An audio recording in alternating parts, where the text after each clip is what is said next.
So I think something that's on everybody's mind is right now how COVID is or has affected the financial markets and their personal. How should you prepare financially speaking because of this situation?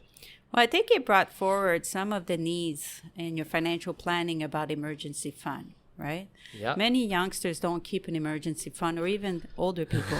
Most people don't. Yeah. And it's and the reason why they do that is they usually look at it as, why should I put money aside doing nothing when it can grow? And the reason why you're doing that is actually the pandemic will actually be a reason why, right? Many of us have shortage of income. Either one of the person lost their job or are brought down temporarily, lost a bonus or whatever. So your salaries are down. And not just are you dealing with that, but on top of it, you're also dealing with health issues. Absolutely. There's a huge amount of increase as far as depression, anxiety. So these type of situation, not just are you dealing with reduced income, you're dealing with extra expenses because you have to deal with your disability or your healthcare needs. Mm-hmm. So the emergency fund permits you to not have to worry an extra or have to liquidate any type of illiquid assets in order for you to fulfill your needs. So basically what you're saying is most people who rely on things like their property to be their main asset, right? Now some of them are faced with a tough situation. Do I sell this potentially at a loss to cover X needs and move maybe to a smaller place? Well, it is a situation, especially if you're in the condo. Right now, luckily for you, if you're in principal residence, small homes are actually very much in demand. Yeah. So they went up That's true. in value, right? So you can borrow against it. I thought you were going to say, luckily for you in a condo. I was going to say, yeah, but most people in condos right now are stuck within four walls. They're not lucky. No, they're not. Actually, it's good. That's why the condo market is actually going down, right? There's a lot more supply than demand on the condo market. Yeah. But that being said, the single dwelling, especially the small house, has increased in demand. So everything is different in the market. And that's what happens in the stock market too, right? You have companies in the technology side or utility side or renewable that have done phenomenal. So They've done very well. You're seeing a shift in the markets in Yes. general. Yes. In the general There's a big shift in the market, and it's kind of a little challenging because in some cases, if you look at the oil and gas, even in the blue chip, where you would say, okay, this is a safe haven for me because I'm getting dividends or whatever, unfortunately, all of a sudden, the dividends are being cut. Mm. So the income that you're relying on is no longer there. And the high speculative companies such as technology are considered a lot more speculative, a lot more volatile, are the ones that are performing well. So how do you actually balance the two can be quite a challenge. And back to the more issues, I guess, on a personal level that COVID kind of brought to the front. I mean, speaking about the shifts in the economy, I mean, there's a lot of people that are losing their jobs, right? Or people who are facing maybe even early retirement. Right? Yeah, that is a big issue, actually, because as companies are trying to save money, one of the ways you can do that is to get rid of your senior executive, right? They're the high-paying executive. The ones who are at the end of their life cycle, their working life cycle. Yeah. So basically, we'll get rid of these. So that will save quite a bit of money by getting rid of a few of these and take the younger one and just train them better. And part of the challenge is in some of the industry, there's no comeback. If you were all your life working into a retail store and running a retail store and you did wonderful, but now you're in your late 50s, early 60s, and you're going to retire in 7 to 8 years, well, you're losing your job. And technically, if the company is actually going under bankruptcy protection, they don't have to give you a package. That's a big one. I think a lot of people who rely on those benefit packages or even pensions, and their company falls under the Bankruptcy Act, you're screwed. Well, you're actually in a very challenging situation, right? Because not just are you losing the possibility of contributing, because usually at that point, as you get into your late 50s, more often than not, you can contribute more, right? Because you finish paying your mortgage, you finish with your debt, you finish with income. the education of your kids, your income has increased. So you're in your prime. You're in your prime investing years. That's it. So you're in your prime years to put it aside. Yeah. And now all of a sudden, well, not just you can't put it aside, you have to spend it ahead of time. You're going. Yeah. So you're going. So let's say, for an example, somebody who's 58 and all of a sudden loses their employment.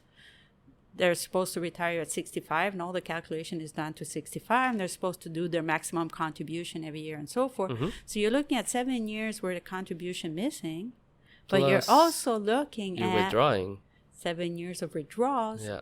that wasn't calculated, plus the compounded effect of interest. So you're almost looking at a differential of 20 years. For 7 years early retirement. So it's huge So because you're also essentially doubling your retirement years for a lot of people. either that or you're reducing Yeah. quite a bit. So all of a sudden, where you were supposed to have a comfortable retirement and everything was calculated for that, all of a sudden you have to really reduce your spending or try to find a new employment and reinvent yourself. Mm. So it is challenging. It's not a situation that's particularly pleasant.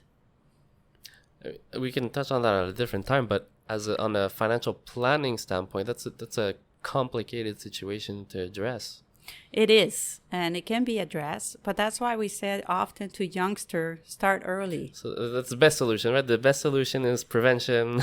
Well, prevention is always the best, right? Start early. Same thing with your health. It's the boring solution, but it's the best, right? Well, that's it. Same thing with your health, right? Yeah. If you take care of your health all through your life, then you don't have to deal with major issue when you're older. Mm-hmm. Now, if you didn't take care and all of a sudden at 55 you say, okay, now I'm going to start exercising, well, good luck.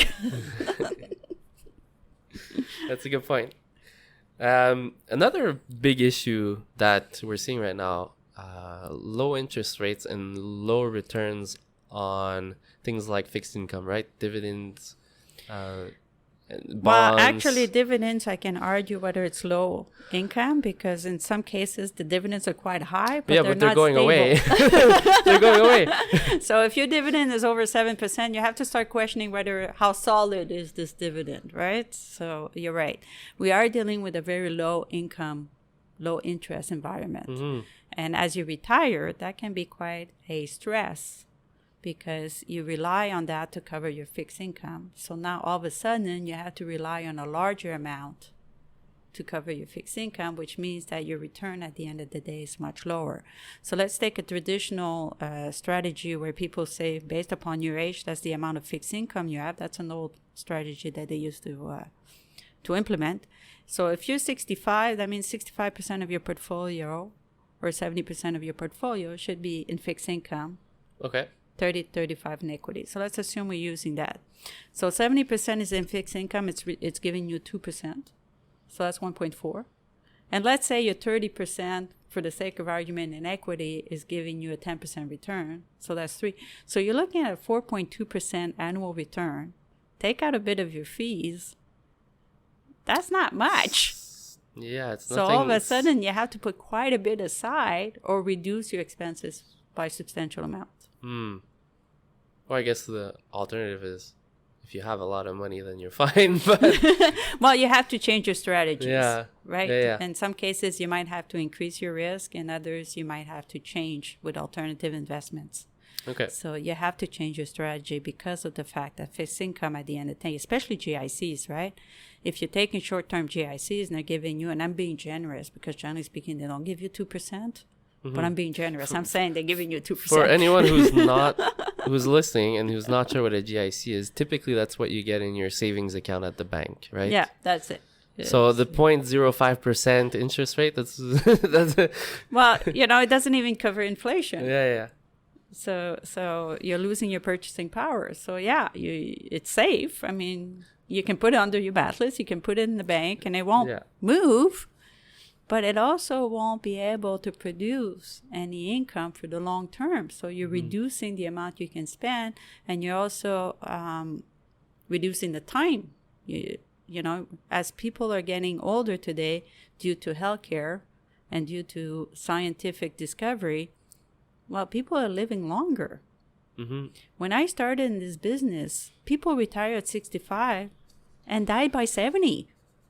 So you had 5 years of And they had a retirement. And they had a pension. Nowadays, you know, you're not dealing with that. I mean, what the average life expectancy is expected to be 100 soon, something like that? Well, it's not that high, but we do calculate up to 100. But I mean, generally speaking, the expected It's like in the late 80s. life is in the late 80s for women and mid 80s for men. Mm-hmm.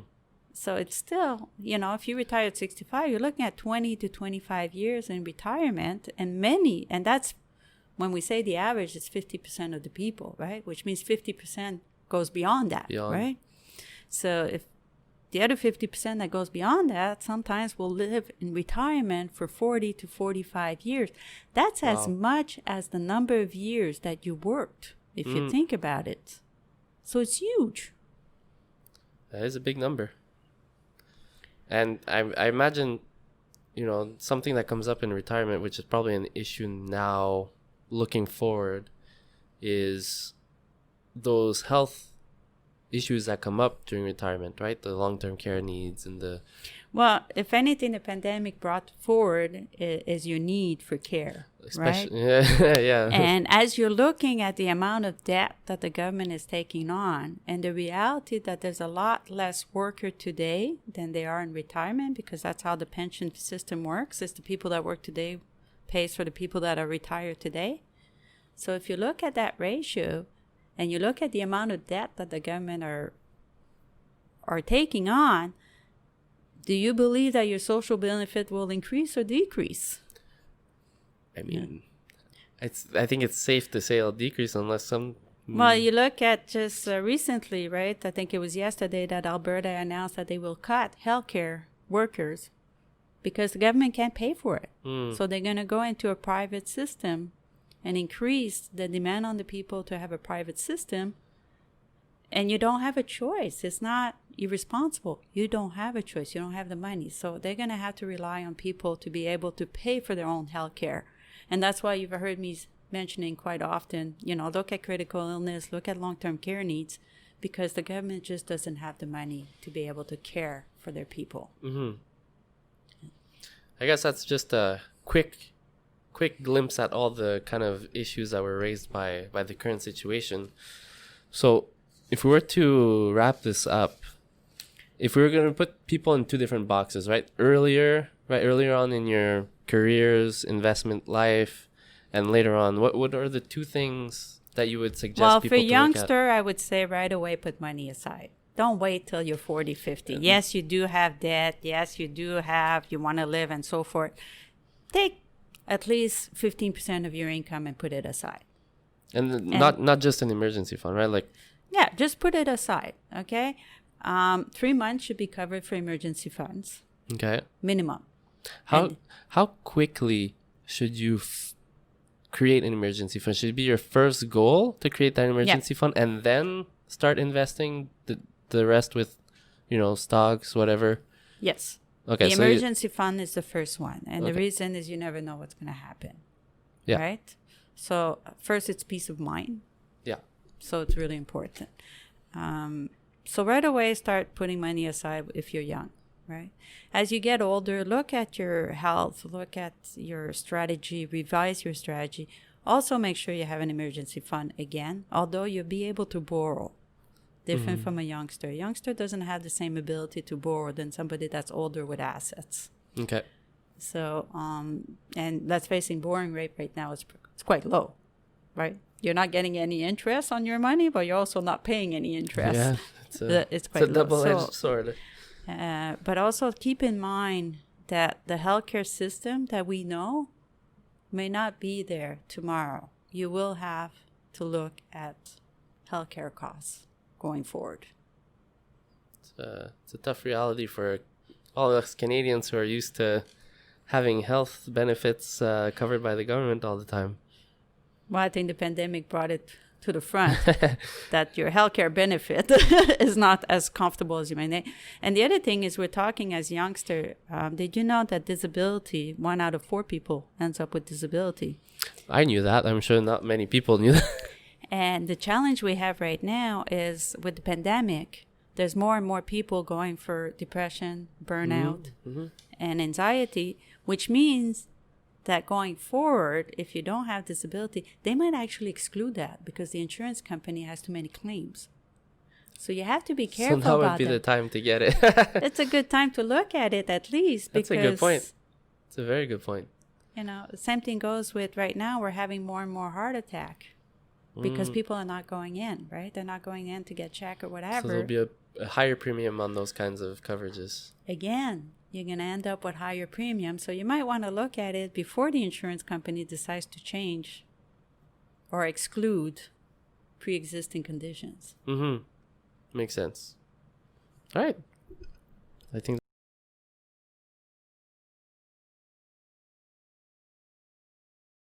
that's all for today.